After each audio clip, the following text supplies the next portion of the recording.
Tonight in 9 News, holding court. Djokovic hits Rod Laver Arena as allegations emerge he lied on his border declaration. Novak's family bristles at questions over his exemption at a chilly media conference. The Premier determined to make sure Victorian students get back to school on time.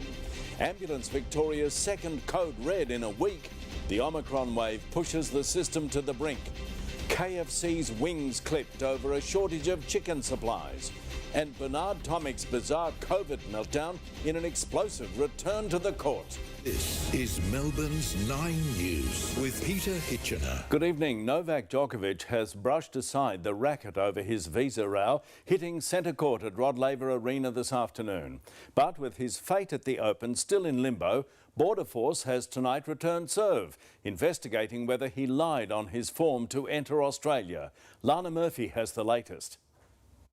The world number one holding court. Wasting no time, Novak Djokovic got back in the game. The man of the moment doing what he does best, while his support staff sent their own message before turning the cameras on us. But the tennis champion may have double-faulted his way out of contention. His determination to outplay Australia's border rules built on lies, according to these videos.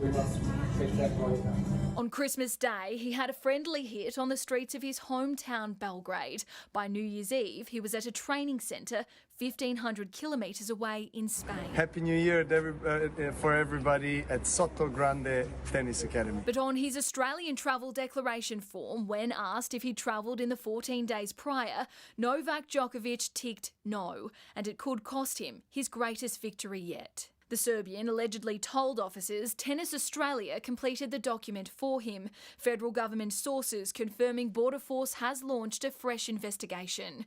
The penalty for lying, 12 months in prison. I feel quite embarrassed as an Australian athlete that's seen what this guy has done, for us. And, for the sport, I just don't think it's right how we're handling it. Our own tennis star giving the government a serve, a backhand from leading lawyers too. The way this matter has been handled from start to finish has been a real embarrassment. And no one wants to be accountable. But let's not get into the ins and outs of exactly what's occurred here by way of process. That matter's just been adjudicated. A transcript of Djokovic's Border Force interviews reveals he told officials he had COVID in June 2020 and on the 16th of December.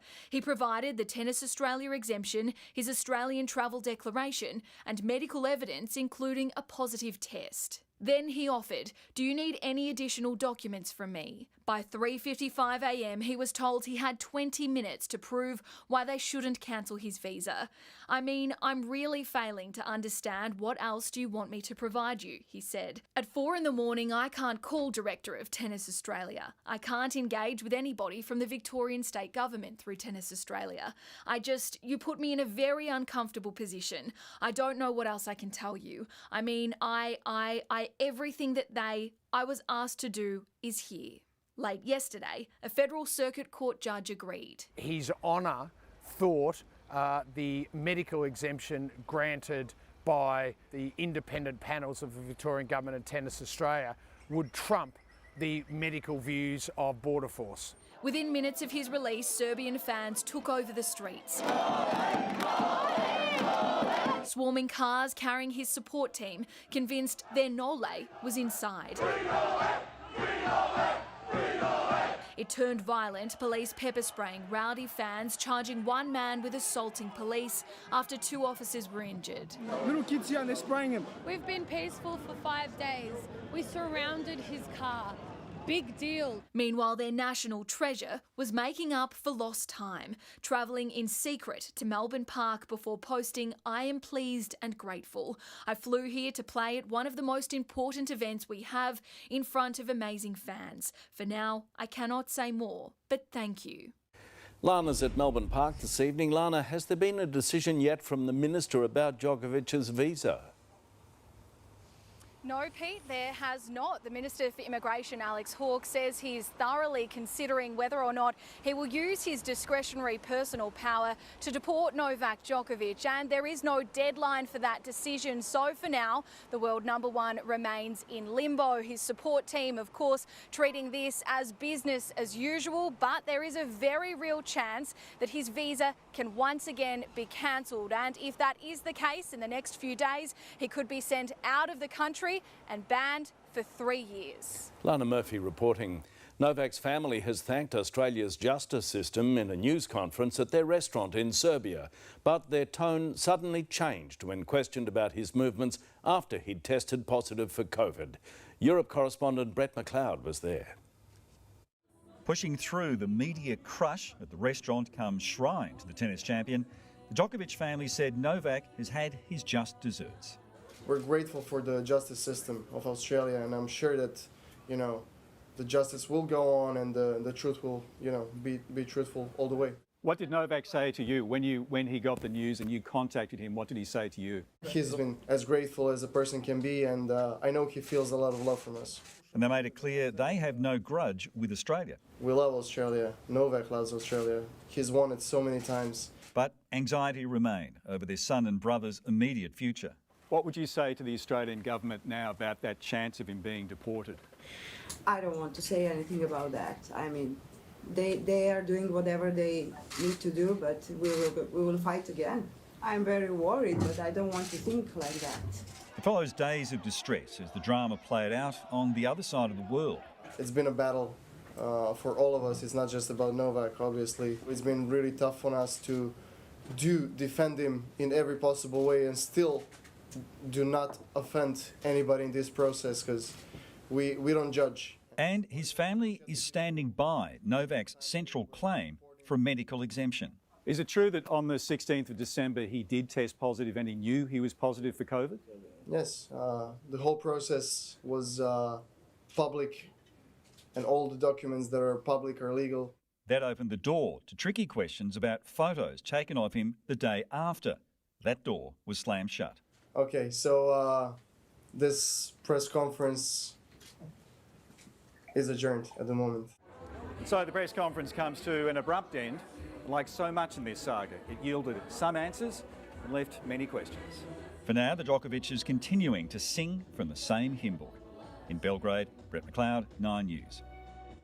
The Premier's back at work, promising he'll do everything he can to avoid further restrictions and to start school on time. Parents are being urged to get their kids vaxxed as soon as possible, but frustration's building as appointments fill fast. Medical reporter Emily Rice.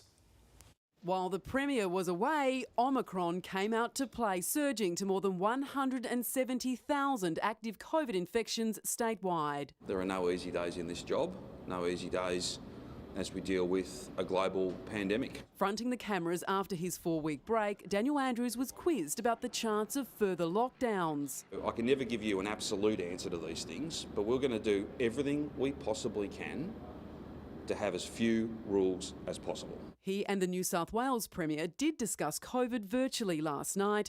Dan and Dom agreeing children must return to the classroom. That is our aim. We will do everything we can to avoid homeschooling. Key to that is getting the kids vaxxed. 10-year-old Elodie among hundreds of 5 to 11-year-olds rolling up for their first shot at Broadmeadows Town Hall. I'm feeling fine because, I don't know, they don't hurt very much for me. But Ascot Vale Pharmacy, along with many GPs, are still waiting for their paediatric vaccine supplies to arrive. We don't know when our supply will come. The phone is never ending. It's relentless. And we're trying to do our best. Some parents too are struggling to find free appointments in the next few weeks.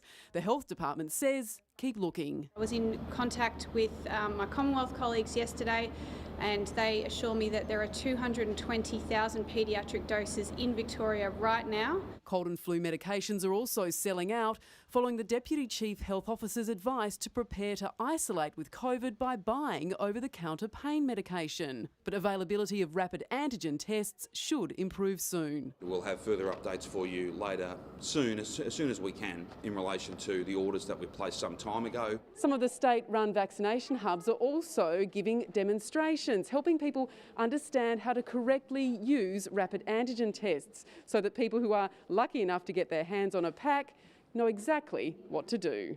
With almost 38,000 new COVID infections across the state, it's clear many Victorians are staying home. People are changing their behaviour. People are using common sense. People don't want to get this. The hospitality industry, hit by staff shortages and new restrictions, is pleading for help. And we're finding people are just vanishing. We are in a shadow lockdown. In the last week alone, we've had 14 out of the 28 functions cancelled for January. It is now time for the government to ensure that there is rent relief for business and business support for them so they can survive. Emily joins me now from Southern Cross Station. Emily, COVID is causing public transport disruptions. That's right, Pete. There are more than 700 staff across the network who are isolating due to COVID, and of course this is having major flow-on effects. Hundreds of trips on buses, trains and trams have either been delayed or cancelled altogether. Now, the advice from the Victorian Department of Transport to commuters is to just be patient, allow more time for your travel trip, and also once you get on board, Pete, please put your mask on. Good idea. Emily Rice, thank you. Victoria has recorded its highest number of hospitalisations since the pandemic began. In a sign healthcare isn't coping, the ambulance system, crippled by critical staff shortages, issued a code red for the second time in a week. Mimi Becker reports. The emergency frontline crumbling under extreme pressure. Absolutely, we're worried and concerned. There's pressure there. We're all doing our best. Ambulance Victoria declared a code red at 11:20 last night that lasted more than 4 hours. Hospitalisations are at a record high, taking over the Delta wave with 861 people receiving treatment. 117 are in ICU and 27 patients require a ventilator to breathe. Every hospital is different. Every team is working as hard as they can to balance out what are extraordinary challenges at the moment. Last week, 110 people were forced to wait when a code red was called. Last night, that number jumped to 134, but only 21 required lights and sirens. They're critical patients, so it could be a car accident, it could be someone experiencing chest pain who may be having a heart attack, or someone who is having a stroke. The call takers are facing unprecedented demand with nearly 3,000 calls a day. Around half of them are not urgent, while on the road 420 paramedics are off work isolating. People are being reminded that if their call isn't an emergency, they should instead contact their COVID care pathway or their local GP. There's also nurse on call available 24 hours a day. Ambulance Victoria says it has escalation procedures to effectively manage a surge in workload and demand. But for the paramedics, they're worn out. Someone said to me the other day they're crawling towards their annual leave because they really are exhausted. Mimi Becker, 9 News. KFC lovers are finding it harder to buy their favourite items, with fast food outlets across the state now offering reduced menus. Chris Kohler joins me. Chris, what's the reason behind all this? Well, Pete, it's fallen victim to the supply chain crisis, which is sweeping through the entire economy right now. Certainly amazing to think, though, that KFC can no longer guarantee that it'll have enough chicken to supply the people that walk into their restaurants over the next few weeks. The basic problem being workers are in isolation and so are unable to perform their job. KFC said today, unfortunately, our supply chain has been disrupted and some of our restaurants will be offering a reduced menu. Now, important to say that this is not across the board. McDonald's has said it's not facing the same problem, or at least not to the same extent right now. Safe to say it's coming up with some backup plans, though, because the real problem is one step back with Ingham's, Australia's biggest chicken producer. It told the ASX this morning that while all of its sites are currently open, it's operating at a significantly reduced capacity. Now, Ingham's doesn't know when the problem is going to be restored. That means that likes of KFC isn't able to be much clearer than that either. So it's likely that restaurants all around the country are now growing increasingly concerned, Pete. Chris Kohler, thanks for that report. The federal government is tonight holding crisis talks with businesses that provide some of our most essential services. It's considering changing isolation rules for more workers to protect supply chains from Omicron-related staff shortages. Fiona Willen explains. For seafood lovers, they're easy to eat.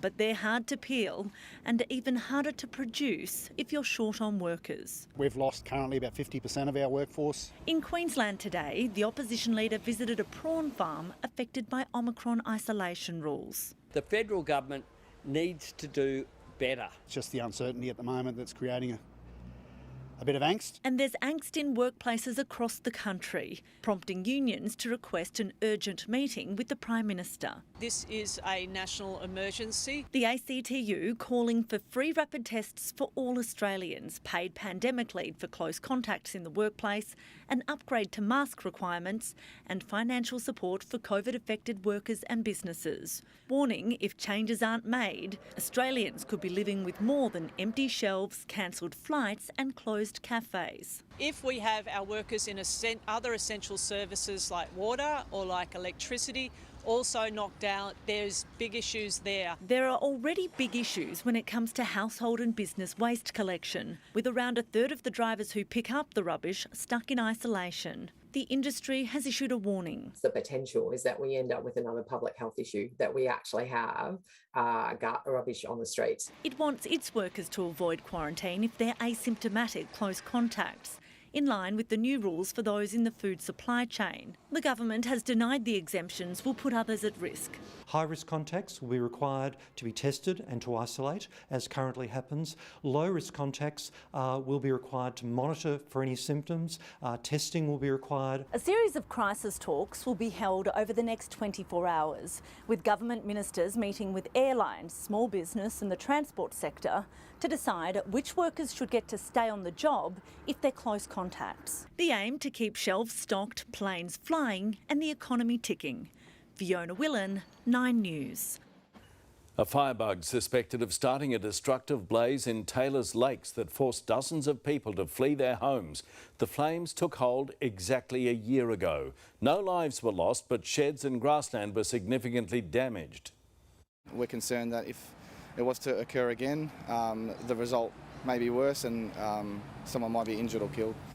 Police have released CCTV of this man, who they believe can help with their investigation. Well, Clint Stanaway's next with a look at sport. Good evening, Pete. Thanks so much. On another day of high drama at Melbourne Park, a forgotten Aussie created his own COVID controversy. Here's Ed and Woolley. Well, Clint, it's certainly not the first time that Bernard Tomic has caused a stir here at Melbourne Park, particularly in qualifying. It was today in a straight sets exit that he unleashed during a conversation with the chair umpire. Tomic basically declaring he thinks he has COVID. He's not happy with the testing regime here, which is based more so on rapid testing than PCR testing. We'll have that full exchange for you, plus his subsequent explanation on social media a little later in sport. Clint? Very interesting, thanks Ed. And also open and shut, Tubby makes a strong case for Khawaja at the top. It's very hard to leave Usman Khawaja out after he made 200, so I dare say he'll probably open the batting in Hobart. The Stars are back at it, and after their COVID dramas, they're keeping things clean. And talk about a golden run, we check in on the race that stops Surfers Paradise. That's all coming up very soon, Pete. OK, thank you, Clint. Motorists warned of traffic headaches in Melbourne's west. Elizabeth Moss. Peter, major arterial will close for several days as part of the Westgate Tunnel project. The details next. A millionaire serial killer dies in jail months after he was sentenced to life. And when pigs fly, doctors successfully transplant a pig's heart to a human.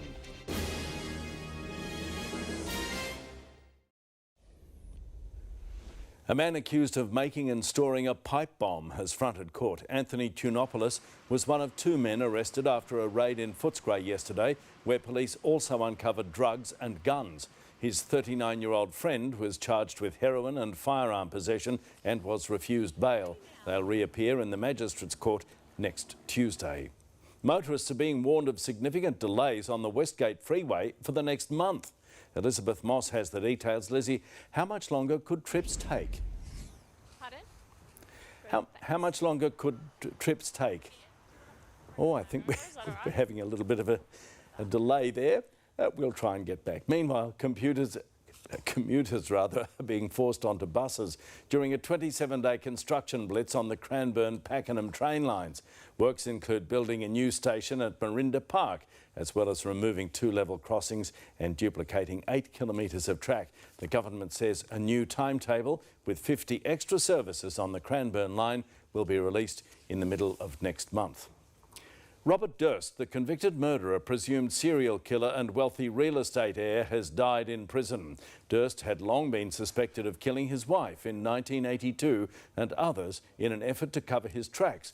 But it wasn't until he was recorded apparently confessing off camera while filming a documentary that he was tried. The 78-year-old was sentenced to life for murdering his accomplice. A team of surgeons in the United States has successfully transplanted a genetically modified pig's heart into a human. As Michael Genovese reports, the world-first marathon operation saved a gravely ill dad's life. A team of surgeons boldly going where none have gone before, transplanting the heart of a pig into a human. No longer the stuff of science fiction, this is real life on the line. 57-year-old David Bennett, a family man from Maryland with terminal heart disease. They basically said he had less than 6 months and that this was very experimental. He could not live, or he could last a day, or he could last a couple days. I mean, we're in the unknown at this point. He himself said, I want to live, and if I don't, you'll learn something. At the University of Maryland, the 8-hour procedure was deemed a thumping success. The pig's heart has been genetically modified so that David's body doesn't reject it. 3 days on, it hasn't missed a beat. So far, we're happy with our decision to move forward. And he is as well. A big smile on his face today. In the history of transplantation, no one has ever put a pig heart in a human. So this was the first. Some believe it's a giant leap for mankind, turning to the animal kingdom to solve an organ shortage. In the United States, Michael Genovese, 9 News. Now the camera checks are done, the links are in place, and motorists are being warned of significant delays on the Westgate Freeway for the next month. Elizabeth Moss has the details. Lizzie, how much longer could trips take? Pete, it could be up to 40 minutes, we've been told by the Department of Transport, and that's because there are a range of works on ramps, outbound lanes, and also just widening the lanes here on the Westgate Freeway. So among these, coming into place from 9 p.m. tonight, Williamstown Road closed in both directions. That will be in place until the 14th of February. Additional outbound closures as well. There will be details online. Those will be in place until the 28th of February. Now, we're told this is all part of the Westgate Tunnel project. Of course, a project which has been plagued by significant delays and budget blowouts. Now, as to why these works are taking place now in the middle of summer, we're told by the Department of Transport this is actually when these roads are among the quietest.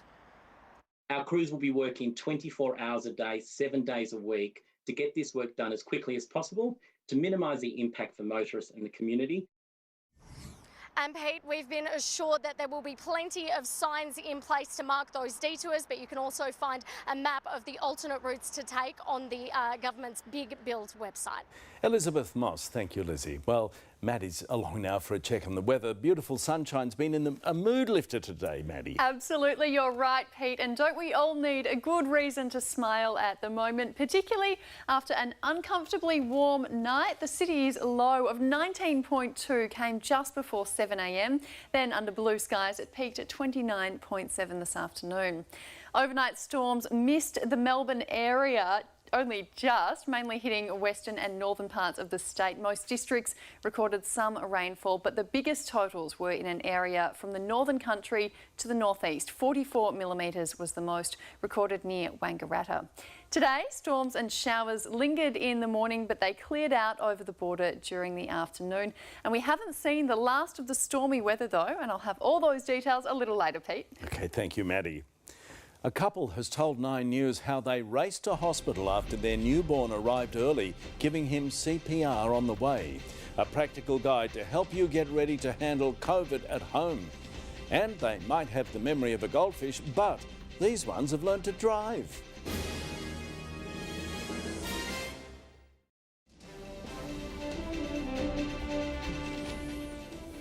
A man has died after crashing his car into a tree near Daylesford this morning. The vehicle was travelling along Daylesford-Trentham Road at Littlehampton when it crashed. Just before 8 o'clock, the driver was the only person in the car and couldn't be saved by paramedics. 5 men are wanted after a 14-year-old boy was attacked with a baseball bat in December. It's alleged the group used the weapon to knock the victim unconscious after approaching him at a Roxburgh Park cricket ground. A father forced to drive his dying newborn to hospital says his son was lucky to survive an unprepared government. As Alex Moyer was taking aim at the PM of the New South Wales Premier, he called on them to take action before another child has a brush with death. Mark Santomartino has more. Baby Ethan arrived in his mother's arms a week and a half early, alone in their bathroom and barely breathing. I could tell sort of after a few minutes when he just wasn't pinking up and he wasn't responding to me, he wasn't moving. Ethan didn't come out in great condition and he wasn't breathing properly. He was white as a ghost. Dad Alex immediately dialed 000, but after minutes on the line with no guarantee an ambulance was coming, they drove themselves. We knew that every minute was critical, and if it wasn't for my wife being a midwife, it would have been even more scary because, you know, Mel has medical training. Mel was giving CPR to Ethan as we drove in. Mel kept his heart beating for 10 agonising minutes at 5 a.m. on January 2. Ethan declared a code blue the moment he was rushed into neonatal intensive care at Sydney's Children's Hospital, where he stayed on a respirator for a week after a blood transfusion. We're the lucky ones. Yeah. And it could have been really tragic outcome for other parents without Mel's training or other parents who are more remote. With 2,186 COVID patients in hospital, 170 needing intensive care and tens of thousands becoming infected every day, Sydney's system is at breaking point. We're also frustrated that the community is being blamed for overwhelming the system because they should have prepared the system to be overwhelmed. Online, the couples blamed the Prime Minister, Premier Perrottet and his Health Minister, saying their son was as lucky to survive his birth as he was to have survived an unprepared government. We need the government to acknowledge that and tell us what support they're going to provide to healthcare workers so no other parent has to go through this. I'm sure everyone in this state is grateful that baby Ethan has recovered, but it is an indication, a very troubling indication of how stretched and under severe difficulty the New South Wales public health system is. Mark Santomartino, 9 News. A council worker in England has stumbled across the discovery of a lifetime, the fossil of a sea dragon almost 200 million years old. The 10-metre ichthyosaur was located during the routine draining of a lagoon in the Midlands. It's the biggest almost complete skeleton of its kind ever found in Britain. And Israeli scientists have made a bizarre breakthrough teaching goldfish how to drive. Yes, they've designed a special vehicle that uses remote sensing technology to match up with the fish's movement and rewarding them for navigating their way to food rewards. The lead researcher says the fishy findings prove they're not as primitive as many people might think. Our likelihood of catching COVID through everyday interactions has never been higher. Anyone who does fall ill is urged to be vigilant and, depending on symptoms, know when to take action and how to get help. Tiffany Genders with the story. So you've tested positive to COVID and your symptoms are mild enough to manage at home. Here's what our medical experts recommend. Paracetamol and ibuprofen can both be used to ease aches and pains and reduce high temperatures. It is critical to stay hydrated with lots of water. Electrolyte drinks can also help and be found at supermarkets and pharmacies. Increasing your vitamin intake, eating nutritious meals and getting plenty of sleep are no-brainers, but will add to your general health. Now, symptoms may change over the course of the infection and will need to be monitored. Pay close attention to your temperature and breathing. If you count for 30 seconds and find that you're breathing more than 10 times in that 30 seconds, particularly more than 15 or 20 times, and that's a sign that you're actually unwell. The National Coronavirus Helpline is on your screen. You can call this number 24/7 for advice. If you are infected with the virus and fall into a high-risk category, you may be eligible for the sotrovimab infusion and antibody treatment. This includes the unvaccinated, immunocompromised, people aged over 55, patients with diabetes, obesity, chronic lung or kidney disease, asthma and heart failure. The key to this is identifying COVID in the first 5 days. These people have an increased chance of ending up in hospital because they've got less reserve when they become unwell. 000 is only for emergencies like constant chest pain, fainting and coughing up blood. Tiffany Genders. To finance and food companies are now crumbling on the share market as a result of the worker shortage. Here's Chris Kohler. The staff shortage crisis is now playing out on the market, with shares in major supermarkets dropping by as much as 7% in the last 5 days. They were still falling today in what was a down session for the market.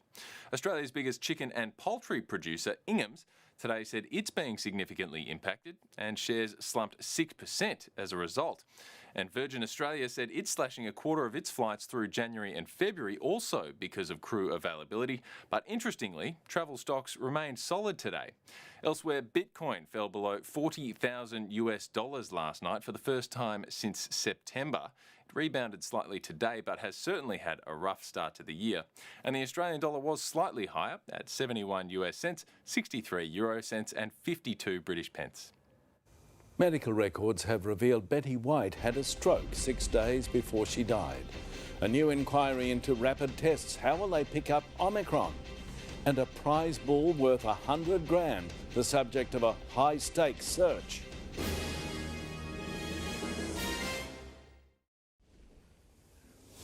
To breaking news now, and Coles has introduced limits on toilet paper and pain relief medications across the country. Shoppers are only allowed to buy 1 packet of toilet paper and cannot purchase more than 2 items of paracetamol, ibuprofen and aspirin. The supermarket is reminding customers to only get what they need and to treat staff with kindness. Questions tonight about the accuracy of rapid antigen tests. Kate Creedon tells us the TGA has commissioned a review to determine how well they detect the new variants. Taylor Mazurkovic and Morgan Roberts are currently in isolation. The couple started feeling unwell last week, but multiple rapid antigen tests came back negative. It was only when they went for a PCR test they got a positive result. Had I trusted and just gone off that rapid test that we initially did, I'd still be at work and, probably spreading. Yeah, because as far as we knew, we were negative. Hope Risk tested negative on 2 rapid tests before a PCR test confirmed she too had COVID. It's a little bit scary. I work in childcare, and if I'd have just gone by what the RAT test said, I could have gone into my centre and that could have been transferred over to the children and the other teachers. With testing sites across the country overwhelmed, the current advice is to use a rapid test to confirm whether you have COVID. But early research out of the US suggests a nasal swab may not always detect Omicron within the first few days of infection. The study looked at 29 workers with Omicron who had saliva PCR tests and nasal rapid tests at the same time. The PCR test detected the virus on average 3 days before the rapid test returned a positive result. We know that PCR can pick up COVID earlier, but it is often a long wait at the moment to get a PCR result back. Of the 21 rapid antigen tests approved for use in Australia, not a single one has provided evidence to the Therapeutic Goods Administration to show it accurately detects Omicron. The TGA is now conducting a post-market review of rapid antigen tests and has asked the Doherty Institute to independently test their sensitivity to the new variant. When 9 News put a call out to viewers today asking whether they've had a negative rapid test before testing positive with a PCR test, we were overwhelmed with responses. Many people telling us they're concerned they may have been spreading the virus without knowing it. Healthcare and essential workers who are close contacts are now able to return to work if they are asymptomatic and have a negative result on a rapid test. And while those with no symptoms can still transmit the virus, doctors say it's far less likely. People with symptoms should be mindful of the fact that they should not return to work or to other high-risk environments until after their symptoms have cleared, even if they have a negative rapid antigen test. While there are questions about their accuracy, at least they are becoming more accessible, with rapid tests now available in vending machines. Kate Creedon, 9 News. Betty White suffered a stroke 6 days before she died at the age of 99. That's according to medical records. It's not known whether she experienced any ill effects between having the seizure and New Year's Eve, when she failed to wake up. There are high stakes in the search for one of Australia's most expensive bulls after it vanished from a stud near Yea, northeast of Melbourne. A helicopter's been brought in to search for Texas Power Play. It was last seen at Kelly Angus Stud last week. Police are working to determine the circumstances behind the bovine's disappearance and whether he's just on the move. Now with sport, here's Clint Stanaway. Yours. You did that. Corny, wasn't it? Sorry. 10 out of 10, Pete. Thank you. Thanks. After the break, we hear from Nick Kyrgios, who's now in a race against time for the Open. Plus, Bernie's shown the door after a bombshell COVID rant. One of the world's best players suffers a meltdown on serve. And the Hawks bring out the big guns in a pre-season shootout.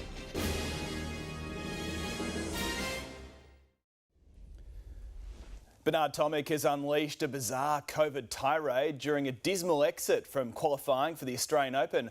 Let's head live to Ed Woolley at Melbourne Park. And yet again, Bernie's created quite a stir. He certainly has, Clint. Of course, Bernard Tomic, no stranger to controversy here at Melbourne Park. It was today during his straight sets exit from qualifying in a bizarre conversation with the chair umpire that Tomic unleashed. He basically declared he thinks he has COVID. This was that exchange. In the next 2 days, I will test positive. I'm telling you. I'm telling you. I will buy you dinner if I don't test positive in 3 days. Otherwise, you buy me dinner. I cannot believe nobody is getting tested. They're allowing players to come on the court with rapid tests in their room. Come on. To see, yes. No official PCR testing. Now, Tomic has since moved to clarify those comments, posting on social media. Feeling really sick, I'm now back in my hotel room. Just spoken to the doctors on site and they've asked me to isolate. Very disappointed, as I really wanted to make Aussies proud. Nick Kyrgios, meanwhile, he's dealing with his own COVID drama after confirming last night he's tested positive, but he's still hopeful he will be able to suit up here for the Australian Open next week. I actually don't feel too bad at the moment. I'm taking all necessary precautions. Obviously not ideal a week out of the Oz Open, but I'm going to do everything in my power to feel okay and get out there and hopefully give you all a show. And tennis officials continue to prepare as if Novak Djokovic will be allowed to play next week. They've confirmed the seedings for the Australian Open. Novak Djokovic, of course, #1 on the men's side. On the women's, it's Australia's own Ash Barty with that #1 seed. Clint? Thanks so much, Eton. And speaking of Ash Barty, she's in red-hot form. We know that. Isla Tomljanovic, meanwhile, is hoping to ignite her Melbourne Park campaign at the Sydney Classic. And today, the Aussie gave Anna Karolina Schmedlova the runaround. Oh, that was well worked. Classy. Tomljanovic winning 6-2, 6-3 before delivering a special message. It's my coach's birthday today, and I forgot that it was his birthday, so I didn't get him anything, but I got him a win. So happy birthday, Alessandro. Also in action, Alexei Popyrin, who went down in straight sets to Pedro Martinez. While that result was disappointing, it was nothing compared to Aryna Sabalenka's woes in Adelaide. To say she had problems with her serve was an understatement. And that was an unconvincing serve. There was nothing behind that. And again. That situation got so dire she was forced to serve underarms, Sabalenka losing in 3 sets. To the cricket, and former Aussie captain Mark Taylor says Marcus Harris should be dropped for the final Ashes test to keep Usman Khawaja in the side. Taylor is also worried about the lack of depth emerging among our opening batters. Luke Duffsey reports. Bellerive, beautiful, 3 days out from Hobart's first ever Ashes test. It's hard to believe this was Blundstone Arena last week after a torrential Tassie downpour. At least we know the drainage down south won't be a problem. It got away that quickly. It was quite amazing to see. Still, the pitch didn't escape completely unaffected. Especially first day, there'll be a bit in it. Batting first will be difficult. If it's Australia, there could be a new opener sent out to negotiate the early stages. It's very hard to leave Usman Khawaja out after he made 200, so I dare say he'll probably open the batting in Hobart. With Travis Head a certainty to return, Marcus Harris would be the man to make way. He's left himself under pressure because he hasn't turned those 20s and 30s into enough big scores. But Mark Taylor doesn't see a Khawaja-Warner opening partnership as a long-term fix. You've got two 35-year-olds opening batting for Australia, which is good for now, but not necessarily good for the future. So if they do leave Marcus Harris out, hopefully he's not too far away from another opportunity. Former captain Taylor also defended new skipper Pat Cummins, who some critics say declared too late in Sydney, allowing England to escape with a draw. He made a lot of good bowling changes, tried a lot of different bowlers, tried different field settings, mixed it up, and that's what I'd like to see from an Australian captain. Luke Doversey, 9 News. The Melbourne Stars have come crashing back to earth with a loss to the Scorchers in Geelong. Pakistan speedster Harris Ralph at least kept the crowd entertained with his COVID-safe celebration. And Harris Ralph does it. Yeah, wipe your hands, tidy it up, put the mask back on. Well done, Wreck-It Ralph. Well, that's a celebration I've never seen before. Set 197 for victory, the Stars fell in a bit of a hole, losing by 47 runs. Melbourne horse trainer Kieran Maher is planning a weekend raid on the Gold Coast where the best young horses will contest the Magic Millions. The carnival was launched in familiar style today with a gallop along Surfers Paradise Beach. Maher to saddle up the Coolangatta in the 2-year-old classic over 1,200 metres. I just give her an easy week after a win, and I'm just happy with the way she's presented. I worked with Super today and very happy. Coolangatta is the $1.80 favourite, the shortest price horse to contest the race in some 6 years. As they shoot for the AFL's top 8, the Hawks have decided to do things a little differently this pre-season. So today, here they are, the players and coach Sam Mitchell, jumping into the camo gear and venturing out for a game of laser tag. Given they boast more than a few top guns, they'll be hoping to hit the target come round 1 against North Melbourne. That is Sport, Pete. I'll see you tomorrow. Righto, thank you, Clint. Maddie's back now with a look at the weather. It's staying tropical, do you think, Maddie? I think it is, Pete. You're right there. We'll have to try and get used to these humid conditions because they're here to stay for a little while. Thunderstorms and rain are set to dominate the second half of the working week. But in good news, tomorrow is looking like the calm before the storm, and I'll have those details next.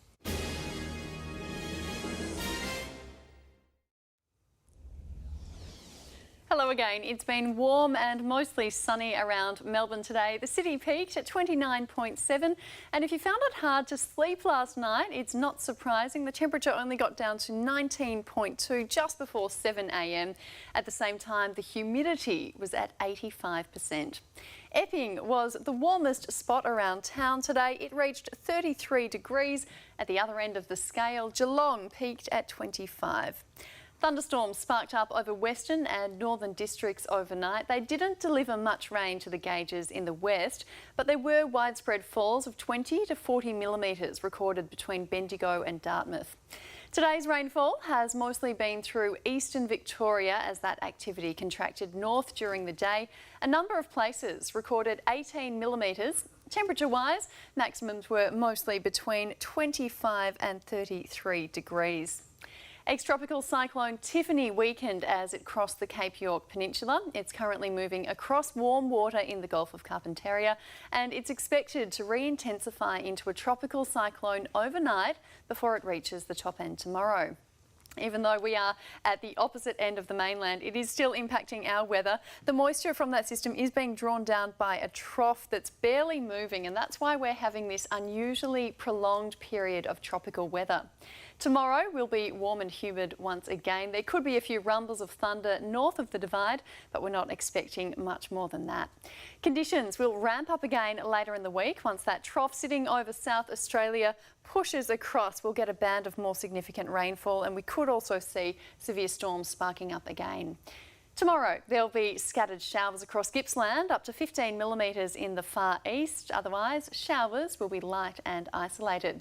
Mildura is set to reach a humid top of 40 tomorrow. The low to mid-30s elsewhere in the north. In the south, Warrnambool should reach 28 degrees, but winds will be quite fresh along the exposed coast. Closer in, it'll only dip to the mid to high teens once again. Then maximums will range from 27 at Rosebud to 32 at Yarra Glen. There could be some thunder about the nearby hills in the afternoon. The city is only set to dip to 19 tonight. Then tomorrow should be mostly sunny and 31 degrees. Thursday should reach 31 too, but it will be humid with potential storms and showers from the afternoon, up to 10 millimetres. Similar conditions on Friday, although much more rain, up to 25 millimetres and 33 degrees. Cooling down for the weekend, 25 on Saturday and 24 on Sunday, although still warm nights, then 20 degrees on Monday and Tuesday. So the run of balmy nights continues after a low of 19 degrees. The city will warm up to 31 tomorrow. Southeasterly winds will strengthen in the afternoon, so this heat's not going anywhere, Pete. Apparently not. Thank you, Maddie. And Melbourne, that's what's news this Tuesday. Sylvia Jeffries next with the current affair. Enjoy your evening and good night.